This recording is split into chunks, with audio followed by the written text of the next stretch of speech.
ayolingiz sizga turmush o'rtoq bo'lib kelgan paytda, o kelinlik paytini eslang, qanaqa chiroyli edi. Qanaqa sarvqomat edi. Siz ko'rayotgan o'sha sarvqomatlardan ham sarvqomat edi.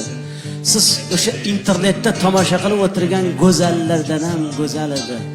Sizni bolalaringizni tug'aman deb, sizni zurriyotlaringizni dunyoga keltiraman deb to'lg'oq azobiga chidab, tishini tishiga qo'ygan paytda tishlari sinib tushdi.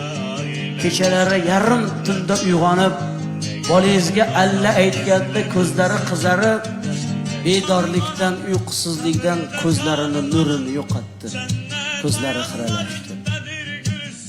Qoshidan qosh berdi, ko'zidan ko'z berdi, yuzidan nur berdi. Yuzlariga ajin tushdi.